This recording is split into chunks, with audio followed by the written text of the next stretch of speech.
Salam, salam jumpa kembali teman-temanku yang terkasih. Salam sehat selalu dan salam.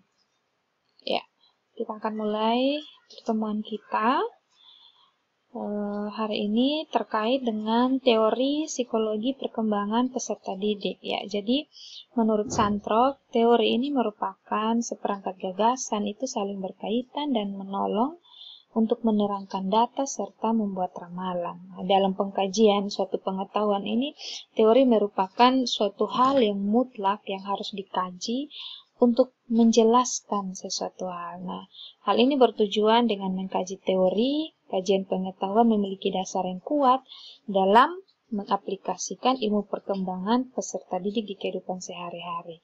Nah, penelaahan berbagai materi yang berhubungan dengan perkembangan peserta didik mendasarkan pada teori-teori psikologi perkembangan yang menjadi titik tolak dalam menelaah individu, dalam hal ini peserta didik, dalam menjalani setiap tahapan perkembangannya. Jadi berikut akan ada beberapa macam teori yang terkait dalam ilmu psikologi perkembangan peserta didik. Ini berasal dari teorinya Izzati, ya.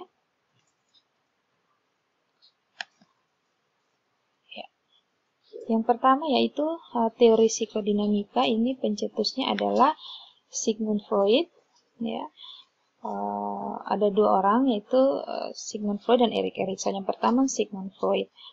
Dia mengatakan bahwa kepribadian individu itu tersusun dari 3 komponen, yaitu id, ego, dan superego. Nah, id ini ada sejak lahir dalam diri setiap orang dan terdiri dari insting dan dorongan yang mendasar yang mencari kepuasan langsung tanpa menghiraukan resiko dan konsekuensi.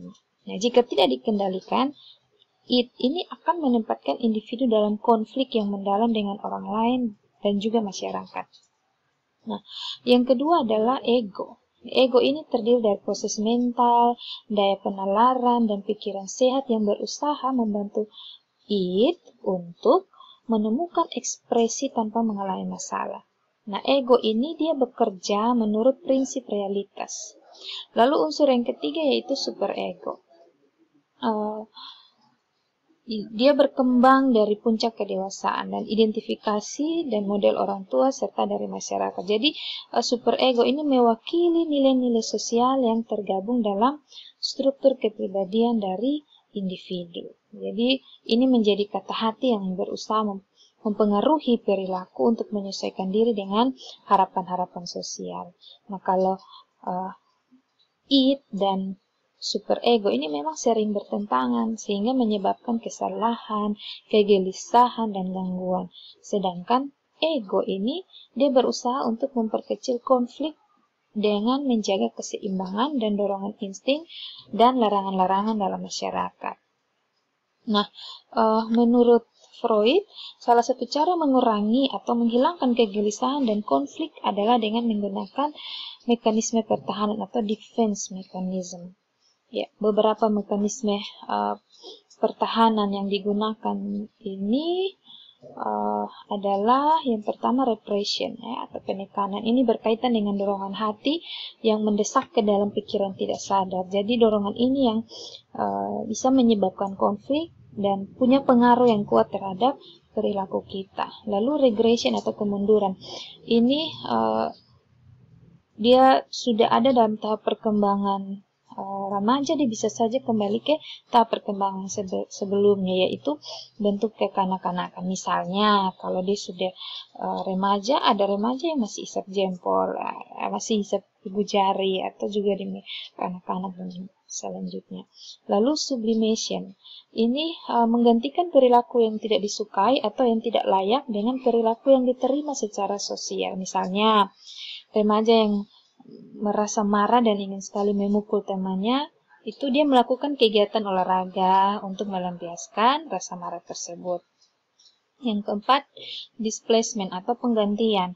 Jadi dia mengubah emosi yang kuat dari sumber frustasi dan melepaskannya kepada objek atau orang lain. Misalnya, seorang anak yang marah pada temannya, kemudian dia melampiaskan perasaannya pada hewan peliharaannya. Yang kelima, reaction formation atau pembentukan reaksi.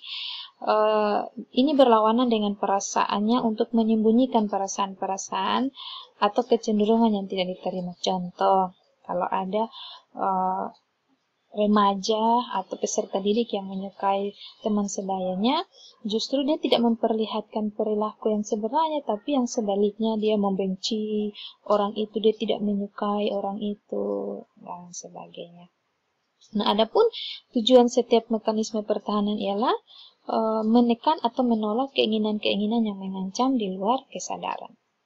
Yang berikut Erik Erikson, ya, ini beliau.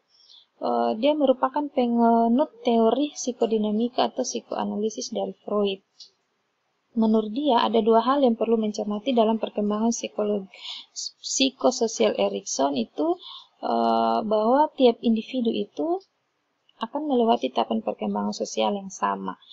Namun di tiap budaya itu punya caranya sendiri untuk mengarahkan perilaku setiap individu. Jadi misalnya budaya orang Timur itu berbeda dengan budaya orang Rote, sebaliknya juga berbeda dengan budaya orang Sumba, orang Sabu. Nah, hal yang kedua bahwa budaya ini dapat berubah seiring dengan waktu, kemajuan teknologi, kemajuan pendidikan, dan perkembangan lainnya yang membuat budaya ini berubah dan beradaptasi sesuai dengan lingkungan masyarakat dan kebutuhannya. Nah, adapun 8 tahapan perkembangan psikoseksual sepanjang siklus kehidupan manusia menurut Erikson adalah, pertama ini adalah kepercayaan vs ketidakpercayaan. Nah, ini ada pada periode perkembangan 0 sampai 1 tahun. Jadi bayi itu merasa percaya, nyaman dengan ibunya, tapi mungkin dalam hatinya itu ada kekhawatiran akan masa depan. Tapi kalau misalnya hal ini kita kaitkan dengan peserta didik, maka peserta didik itu percaya bahwa mereka itu akan berhasil, tapi ada kekhawatiran tidak lulus mata kuliah, tidak lulus dalam tugas tertentu. Lalu, otonomi vs rasa malu-malu. Ini ada pada periode perkembangan tahun kedua, ya. Jadi setelah memperoleh kepercayaan dari para pengasuh ini, anak-anak mulai menemukan perilaku mereka sendiri dan mereka menyatakan rasa mandiri atau otonomi, tapi sekaligus mereka malu-malu atau cenderung untuk ragu-ragu. Lalu inisiatif vs rasa bersalah. Nah, ini pada periode perkembangan 3-5 tahun. Karakteristiknya adalah ketika anak-anak bersekolah menghadapi dunia sosial yang lebih luas, mereka tertantang untuk daripada ketika mereka masih bayi. Ada perilaku-perilaku aktif dan mereka harus menerima tanggung jawab atas diri pribadi mereka, perilaku mereka, mainan mereka, dan lain sebagainya. Nah, pengembangan rasa tanggung jawab ini yang meningkatkan prakarsa, dan kadang mereka juga takut untuk salah. Lalu tekun vs versus rasa rendah diri. Nah, ini sudah pada periode perkembangan 6 tahun sampai pubertas. Nah, masa pubertas itu masa remaja yang ada juga pada diri peserta didik. Nah, di sini individu itu mulai tekun untuk pengalaman-pengalaman baru yang memperkaya pribadi mereka, baik itu penguasaan pengetahuan, keterampilan intelektual, ya. Tetapi di samping itu mereka merasa rendah diri jika merasa tidak berkompeten atau merasa tidak produktif. Kalau dalam diri peserta didik itu mungkin mereka tekun belajar, tapi mereka ada merasa khawatir, tidak sama seperti teman lainnya yang lebih pintar. Nah, ini tekun versus rasa rendah diri. Lalu yang berikut adalah identitas dan kebingungan identitas. Nah, ini ada pada periode perkembangan remaja 10-20 tahun.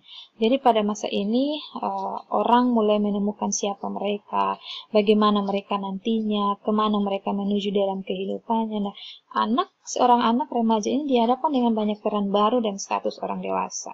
Ya, misalnya orang tua harus mengizinkan anak remaja menjelajahi banyak peran dan dan jalan yang berbeda dalam suatu peran khusus. Jadi jika anak remaja itu menjajaki peran-peran semacam itu dengan cara yang sehat dan tiba pada suatu jalan yang positif untuk ikut dalam kehidupan, maka identitas yang positif akan dicapai. Ya. Kemudian yang berikut tentang keakraban versus keterkecilan. Nah, ini ada pada periode perkembangan 20-30 tahun. Jadi mulai membentuk relasi kedekatan dengan orang lain, tapi sekaligus merasa terisolasi itu akan terjadi dalam diri mereka. Lalu bangkit versus tetap mandek. Ini usia 40-50 tahun, sudah usia lansia ya. Lalu keutuhan dan keputusasaan. Ada rasa telah mencapai tingkat usia yang matang, tetapi cenderung putus asa karena menghasilkan rasa bersalah atas kehidupan masa lalu. Yang berikut teori behaviorisme atau belajar sosial, ini adalah dari Skinner. Jadi menurut Skinner bahwa sesuatu itu dia dapat diuji hanya apabila dapat diamati atau dapat diukur. Nah, menurut aliran ini lingkungan itu berperan dalam menguatkan perilaku tersebut. Hasil interaksi dengan lingkungan, dengan teman, dengan anggota keluarga serta masyarakat itu akan membentuk perilaku seseorang, ya.